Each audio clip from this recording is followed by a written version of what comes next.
சேரர்கள். ஆம், இவர்கள் வஞ்சியை தலைநகராக கொண்டு வாழ்ந்து வந்தார்கள்.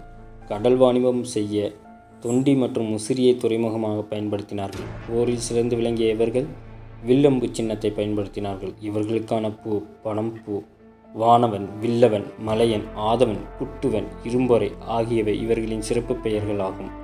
சேரலாதன், குதியன், இரும்பொறை ஆகியவை இவர்களின் மரபுகள் ஆகும். இவர்களின் மிக சிறப்பான மன்னர்களாக சேரன் செங்குட்டுவன், சேரல் இரும்பொறை, நெடுஞ்சேரலாதன், இமயவரமன், பெருஞ்சோற்று குதியன் சேரலாதன் ஆகியவர் கருதப்படுகிறார்கள்.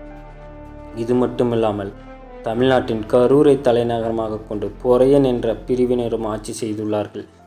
இம்மன்னர்களை பற்றிய தகவல்கள் பதிற்றுப்பற்றில் சொல்லப்படுகிறது. அதிகமாக அறியப்படுபவன் சேரன் செங்குட்டுவன். ஆம், இவர் கிபி 2ஆம் நூற்றாண்டை சார்ந்தவர். ஆம், இவர் இளங்கோவடிகளின் அண்ணன் ஆவார். இவர் கடம்பர்கள் என்ற கடற்கொள்ளையர்களுக்கு எதிராக போர் செய்தார். அது மிக சிறந்த போராக கருதப்படுகிறது. தமிழகத்தில் பத்தினி தெய்வ முறையை அறிமுகம் செய்தவரும் இவரே. கண்ணகிக்கு கோவிலும் கட்டினார். அந்த கோவிலின் குடமுழுக்கு விழாவிற்கு இலங்கை மன்னர் 2ஆம் கயவாகு கலந்து கொண்டார். பதிற்றுப்பற்றோ சேரன் செங்குட்டுவன் பற்றிய தகவல்களை பெரிதும் கொடுக்கிறது. ஆனால் சங்க இலக்கியங்களில் இவரது வட இந்திய படையெடுப்பை பற்றி யாரும் கூறவில்லை. சிலப்பதிகாரத்தில் மற்றும் இவரை பற்றிய தகவல்கள் கொட்டி கிடக்கின்றன.